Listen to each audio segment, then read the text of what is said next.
오늘 44절 말씀에 보시면은 한낮에 어둠이 임한 것을 볼 수가 있습니다.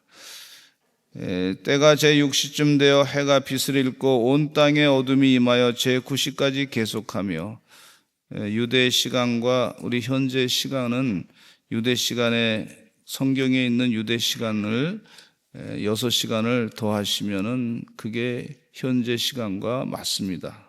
그래서 제6시라 그러면 6시간을 더하면은 12시라고 볼 수가 있는데, 12시에 해가 빛을 잃고 온 땅에 어둠이 임해서 제9시까지, 즉 오후 3시까지 계속 어둠이 진행됐다는 거예요. 근데 일상적인 그런 무슨 기상이 좀 이렇게 바뀌어서 그런가 보다, 그렇게 볼 수도 있는데, 영적인 의미로 보면은요, 십자가에 달리신 그날, 오늘 성금요일이라고 볼 수 있는데, 예수님께서 십자가에 달려서 돌아가신 오늘 가장 밝아야 될 햇빛에 비춰서 밝아야 될 시간에 온 땅에 어둠이 임한 것을 오늘 말씀 가운데 기록하고 있습니다. 단순한 자연현상이라고 볼 수 있는데 그렇지 않습니다. 오늘 본문 말씀에 있는 내용 가운데 하나님께서 직접적으로 역사하신 사건이다, 그렇게 볼 수가 있어요. 단지 태양을 가린 것이 아니라 인류의 죄인, 또 하나님의 심판, 그리고 깊은 애통을 상징하고 있는 그런 내용을 볼 수가 있어요. 하나님께서 아들이신 예수님께서 십자가에 못 박혀 돌아가시고 죽음을 당하는 그 순간에 얼마나 마음이 아프셨을까. 하나님이 능력이 없으셔서 그런 게 아니란 말이죠. 이 못된 놈들을 다 죽이고 당신의 사랑하는 아들을 살려낼 수 있는 능력이 없으신 분이 아니에요. 근데 누구를 사랑하셨냐면 인류를, 당신의 사랑하는 백성들을 사랑하시면서 사랑하는 아들, 자녀를 십자가에 못 박혀 죽음을 당하게 하시면서, 아니 예수님이 십자가에 못 박혀 죽음 당하신다고 하는 것은 하나님 자신이 본질적으로 예수님과 같으신 분이신데 하나님 자신이 십자가에 못 박혀 죽음을 당하는 그런 고통 가운데 있는 거예요. 하실 수 있는 게 하나님께서 상징적으로 어둡게 하신, 밝은 곳을 다 어둡게 하신 그런 내용을 거기서 볼 수가 있어요. 그래서 우리 인류의 죄를 다 사해 주시기 위해서 이 죄에 대한 대가를 지불하시는 거죠. 예수님께서. 예수님이 지불을 하시는 거예요. 재판정에 재판관인 그분이 재판하는 중에 아들이 큰 죄를 짓고 왔어요. 근데 아버지가 그 아들을 사해 줄 수 있는데 법적으로 보니까 도저히 안 되는 거예요. 그래서 죄에 대한 대가는 뭐냐면 아들의 눈을 하나 빼는 건데 그게 죄에 대한 대가라며. 다른 사람의 눈을 상하게 해가지고 고의적으로 그렇게 해서 왔는데, 이제 아버지가 판결을 내리기를 아들의 눈을 빼시오, 그렇게 판결을 내리고, 그러나 부연하기를 아들의 눈을 빼지 마시고 내 눈을 하나 빼시오, 그렇게 판결을 내려요. 아버지가 대신 눈알이 빠지게 되는 그런 판결을 내렸다고 하는 우리 목사님들의 설교 말씀 가운데 예화가 있었어요. 우리 당신의 사랑하는 백성들을 죄에서부터 살리시기 위해서 죄가 없으신 우리 주님께서 십자가에 못 박혀 돌아가시면서 다 고난을 당하신 거예요. 근데 하나님께서 하실 수 있는 것 가운데 너무 슬프단 말이죠. 너무 고통스럽다는 거예요. 그래서 그 밝은 그 낮이 아주 어둠이 가득 차게 그렇게 하신 것이 아닌가, 그런 생각을 갖게 됩니다. 많은 신학자들이 이 부분에 대해서도 그렇게 생각하고 계신 분들이 계시고, 목사님들 가운데도 그런 생각을 갖고 계신 분이 계신 것을 또한 볼 수가 있습니다. 그런데 이 흑암의 세력 가운데서도 하나님의 구원 역사는 진행되고 있다는 것을 볼 수가 있어요. 예수님은 하나님의 심판을 경험하고 있으면서 예수님께서 이렇게 외치는 걸 볼 수가 있어요.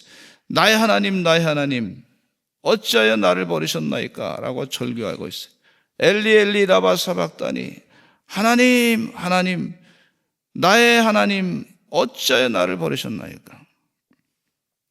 그렇게 절규하고 계시면서 다 이루었다고 선언하시고 하나님께서 예비하신 구원의 길이 완성된 것을 볼 수가 있고, 그 후에 예수님께서 또 큰 소리로 불러 이르시기를 아버지, 내 영혼을 아버지 손에 부탁하나이다 그러면서 그 말씀을 하신 후에 숨지신 것을 오늘 말씀 가운데 기록해 주고 있습니다. 이 심판에 아주 예수님이 십자가에 못 박혀 돌아가서 이 굉장히 괴로움과 아픔의 순간에 그 가운데서도 인류의 구원의 역사는 계속해서 이루어지고 있는 것을 볼 수가, 예수님께서 십자가에 못 박혀 돌아가셔야지 우리 인간의 죄가 사함받는단 말이죠. 이 엄청난 구원의 역사가 계속해서 이루어진다고 하는 것을 말씀 가운데 깨닫게 해주시어요. 저는 여러분들은 어떻게 들었을지 모르지만은 영국의 어제 대법원에서 말이죠, 판결을 내린 것을 보면서 너무 기뻤어요. 야, 영국 사회가 이렇게 망가지면 어떻게 되나, 동성애 문제로, 트랜스젠더 문제로 망가지면 어떻게 하나 걱정했는데, 그래도 하나의 소망을 보게 된 것은 영국의 대법원에서 여성은 생물학적으로 태어날 때 여성인 사람이 여성입니다, 이렇게 판결을 내렸어요. 그 뭐 당연한 건데, 그건 자연법에 당연한 건데, 그게 영국 사회의 정신을 제정신으로 돌려놓은 것이 아닌가. 큰 좋은 아주 판결을 내려서 너무 기쁘더라고.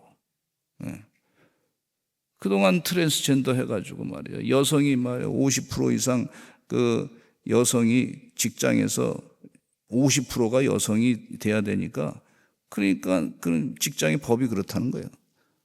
직장의 50%가 여성입니다. 여성이 돼야 됩니다. 그러니까 다 여성, 나도 여성 해야겠다. 트랜스젠더 해가지고 말이죠, 남자가 여성으로 내가 바뀌었습니다. 내 직장생활 해야 됩니다. 그렇게 해가지고 했더니 말이에요, 그거에 대한 문제를 여성단체에서 제기해가지고 판결을 받은 것이, 결국은 이제 여성은요, 날 때의 여성이 여성입니다. 그렇게 결론 내렸어요. 얼마나 감사한지 몰라. 하나님이 살려주셨다, 이런 생각이 들어요. 이 바른 영적인 판단이 사회를 바르게 만드는 줄로 믿습니다. 그래서 얼마나 감사한지, 하나님 그래도 희망이 있네요. 아직도 제정신을 차린 나라가 이제 됐으니. 그동안 얼마나 앤드류스라고 하는 그 변호사님이 말이죠, 얼마나 그거 가지고 얘기하고 고통당했는지 몰라. 근데 그 변호사님이 대한민국에 와서도 얘기하기를, 여러분 이 동성애라든지 차별금지법이 통과되면 우리나라처럼 됩니다. 빨리 여러분 막으시기 바랍니다. 일어나서 해야 됩니다. 그렇게 얼마나 강조하고 다니셨는지 몰라. 그래서 우리 대한민국이 말이죠, 그분의 얘기 듣고 열심을 다해서 애써서 막아냈더니 OECD 국가에서 단 한 나라, 대한민국만 그 평등 차별금지법이 통과 안 되고, OECD 국가에서 우리 동성애법이 통과 안 된 나라가 대한민국이에요, 대한민국. 알고, 그러니까 하나님께서 우리나라 백성을 얼마나 사랑하신 줄은 몰라요. 감사한 줄로 믿습니다. 교회가 말이죠, 나서서 했더니 하나님이 우리 교회를 들어주셔서 응답하신 줄로 믿습니다. 이 영국이 말이죠, 다시 제정신을 차린 것에 대해서 얼마나 감사한지 일말의 희망을 보게 돼요. 여기 예수님께서 십자가에 못 박혀 막 돌아가시는 그 흑암에 아주 깊은 흑암 가운데 있을 때 사람들이 막 괴롭고 고통스럽고 그럴 때 그 가운데서도 하나님이 구원의 역사를 계속해서 이루어가고 계시다고 하는 사실을 잊지 않는 우리 하나님의 서산제일감육의 주의 종들 되시기를 간절히 축원합니다. 사회적으로 이런 여러 가지 힘든 상황이 닥쳐오고 별일이 다 닥쳐와도 하나님의 구원은 계속 진행된다. 이건 믿음의 믿음. 인간의 끝은 하나님의 구원의 시작이다. 이런 믿음을 가지고 사시는 주의 종들이 되시기를 간절히 축원합니다. 이 고난의 순간에 한 순간도 놓치지 아니하고 사람들이 그걸 다 봤습니다. 45절에 보니까 성소의 휘장이 한가운데가 찢어졌다 그랬어요. 아래로부터 찢어진 것이 아니라 다른 복음서에 보니까 위에서부터 찢어진 걸 볼 수가 있어요. 이 성소에 들어가려면요, 대제사장이 아주 경건하게 정결 예식을 철저히 한 다음에 이 지성소에 들어가는 거예요. 성소와 지성소를 구분한 휘장 안으로 지성소로 들어가는데, 그곳에서 만약에 이 대제사장이 1년에 한 번씩 들어가는데 정결 예식을 잘못 치러가지고 부정하게 되면 하나님께서 그를 심판하시고 죽게 되니까 발목에다가 말이죠, 그 시체를 끌어내야 되니까 다른 사람 못 들어가니까 발목을 탕탕 쪼여매가지고 그 죽으면 시체를 끌어내는 거예요. 그런 장소입니다. 그런 장소를 예수님께서 십자가에 못 박혀 돌아가시면서 우리의 죄를 다 이미 사해 주셨기 때문에 하나님께서 보실 때 성소의 휘장, 지성소를 구분하는 그런 휘장이 필요 없는 거예요. 그래서 위로부터, 사람이 아래로부터 찢어낸 것이 아니라 하나님께서 당신이 필요 없으니까 이제 그걸 다 위에서부터 찢어내려 버리신 걸 볼 수가 있어요. 그래서 우리들이 말이죠, 지성소의 은혜 가운데 들어갈 수 있는 거예요. 하나님을 아바 아버지라 부를 수 있을 뿐만 아니라 하나님의 임재 앞에 바로 설 수 있는 은혜를 우리에게 주신 줄로 믿습니다. 이전에는 죄가 그것을 가렸는데, 죄 있는 자가 주님 앞에, 하나님 앞에 나가면 하나님의 심판이 임했는데 이젠 필요 없게 됐어요. 누구 때문에 그렇게 됐냐면 바로 예수 그리스도 때문에 십자가의 보혈의 피로 말미암아 우리 더러운 죄를 다 짊어지시고 사해 주셨기 때문에 그런 은혜를 우리가 누리고 사는 줄로 믿습니다. 히브리서 10장 19절로 20절 말씀해 보니까 이런 말씀이 있어요. 그러므로 형제들아, 우리가 예수의 피를 힘입어 성소에 들어갈 담력을 얻었나니 그 길은 우리를 위해서 휘장 가운데로 열어놓으신 새로운 살 길이요, 휘장은 곧 그의 육체니라. 이렇게 말씀해 주고 있어요. 주님 은혜 가운데 우리가 예배 드릴 때 예수님께서 십자가에 못 박혀 돌아가시면서 예수님을 생각하고 묵상하고 죄에서부터 사함받은 은혜를, 그 은혜 때문에 우리가 하나님 전에 와서 은혜 가운데 하나님을 대면해서, 직접적으로 대면해서 예배할 수 있게 되는 줄로 믿습니다. 그게 은혜. 46절에 보니까 큰 소리로, 우리 같이 한번 또 읽어보실까요? 40절 시작. 예수께서 큰 소리로 불러 이르시되 아버지, 내 영혼을 아버지 손에 부탁하나이다 하고 이 말씀을 하신 후 숨주니라 그랬어요. 예수님께서 큰 소리로 불러 이르셨다. 그런데 어떤 분들은 이것을 무슨 소리인지 모르고 소리를 지르셨다고 하는 그런 다른 성경 말씀을, 공간복음서에 있는 부분을 가지고 예수님께서 아마 소리를 지르셨다면 너무 아프셔가지고 이렇게 소리 지른 거 아닌가, 그렇게 해석하는 사람도 일부 있습니다. 그런데 오늘 이 말씀 가운데 보니까 예수님께서 큰 소리로 불러 이르셨다고 하는 것은 예수님께서 십자가에 돌아가시면서 마지막 순간에 의도를 가지고 우리 주님을, 하나님을 부르신 것이다. 그렇게 볼 수가 있습니다. 다른 사람들이 듣도록 공개적인 신앙 고백이 아닌가. 예수님은 죽음 앞에서도 두려워하지 않는 그런 담대함을 가지고 오히려 하나님을 향한 전적인 믿음을 담아서 죽음조차 하나님 아버지께 맡긴 것이다. 그렇게 해석하는 분들도 있어요. 저는 거기에 공감합니다. 아버지여, 그렇게 불렀어요. 이전에는 엘리 엘리 라마 사박다니, 나의 하나님 어찌하여 나를 버리셨나이까 라고 외치셨던 예수님께서는 이제 외치기를 이제 다시 아버지여 라고 외치는 거예요. 나의 하나님, 하나님과 관계가 이 먼 관계로부터 오히려 더 가까워진 관계, 이제 하나님의 뜻을 온전히 이룬 것에 대한, 할 수만 있으면 이 잔을 내게서 옮기시옵소서. 그러나 내 원대로 마시옵고 아버지의 원대로 하옵소서. 그렇게 기도하셨던 예수님께서 그 기도하셨던 것이 그대로 다 이루어진 것을, 하나님 아버지의 뜻대로 이루어진 것을 기뻐하면서, 영적으로, 육은 막 너무 힘든데 영적으로 기뻐하면서 아버지 그렇게 외치고, 관계가 온전하게, 좀 껄끄러웠던 관계가 온전하게 주님의 말씀대로, 하나님 말씀대로 순종하고자 했던 그 결단이 그대로 다 이루어져서, 아버지 그전에는 좀 안 했으면 좋겠는데, 그럼 불편하잖아요. 근데 이제 다 순종하고 인류의 죄를 다, 나의 죄, 지금 여기 앉아 계신 우리의 죄 때문에 십자가에 못 박혀 돌아가신 예수님, 이제 아버지, 주님의 뜻이 다, 하나님의 뜻이 이루어졌습니다. 아버지의 뜻이 이루어졌습니다. 관계가 더 가까워진 그런 표현인 것을 여기서 볼 수가 있습니다. 내 영혼을 아버지 손에 부탁하나이다. 47절에 보니까 백부장이 그 된 일을 다 봤습니다.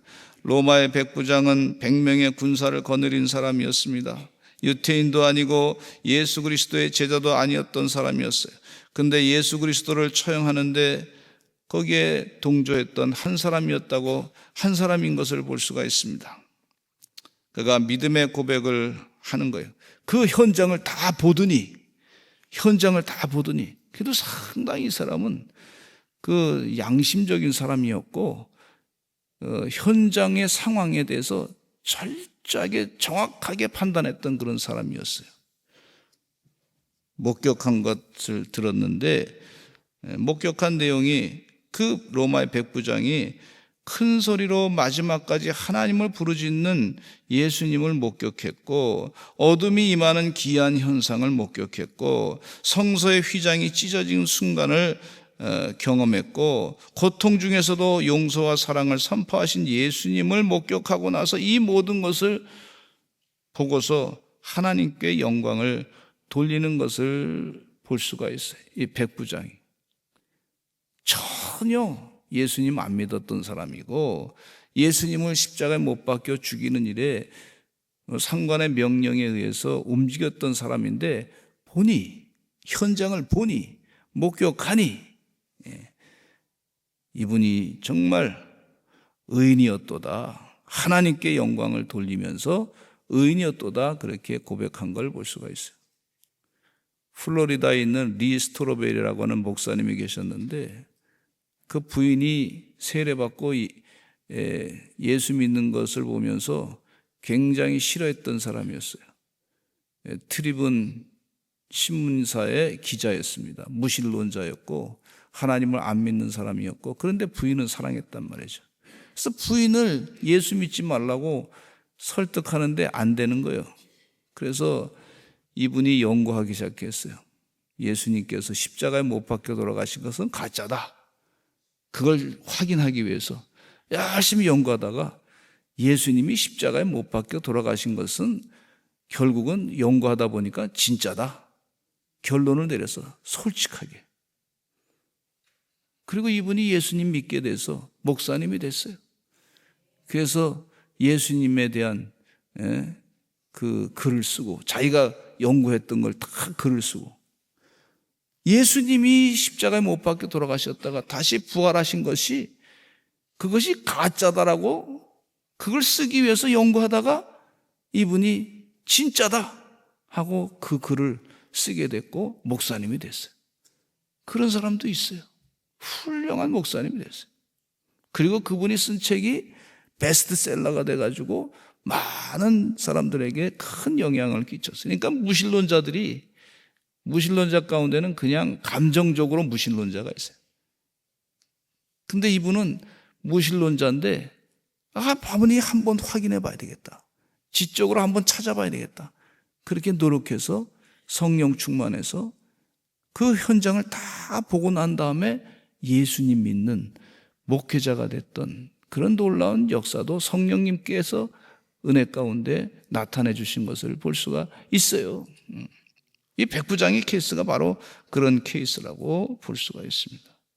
많은 사람들이 구경하러 모인 무리도 그 된 일을 보고 가슴을 쳤습니다. 예수를 아는 자들과 갈릴리로부터 따라온 여자들도 다 멀리 서서 예수님의 죽음을 눈으로 확실히 목격했어요. 그 후에 예수님 3일 만에 말씀대로 부활하신 줄로 믿습니다. 그러니까 부활신앙이 확실히 죽은 걸 다 목격하고 난 다음에 예수님이 완전히 육체적으로 다 죽은 걸 목격하고 난 다음에 예수님 부활하신 것을 보고 나니까 이 세상의 삶이 육신의 삶으로 끝나는 것이 아니고 주님 말씀하신 대로 부활체의 모습으로 영원히 사는 세상이 있구나 하는 것을 확실하게 믿게 된 줄로 믿습니다. 그것이 복음이에요, 복음. 주님 은혜 가운데 확실하게 우리 삶을 살아가면서 다 힘들 때 확실하게 다 경험하시기 바랍니다. 그러면 확실하게 하나님이 역사하시는 역사가 있어요. 그걸 간증하시기를 간절히 축원합니다. 그 은혜 가운데 사시는 우리 서산제일감리교 성도들 되시기를 간절히 축원합니다.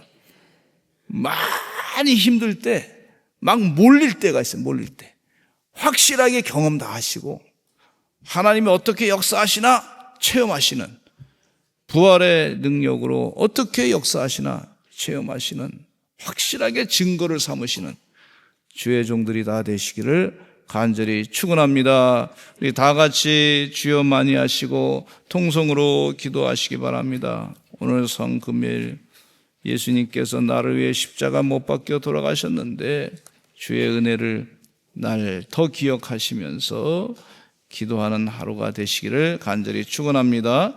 우리 주여 많이 하시고 통성으로 기도하겠습니다. 주여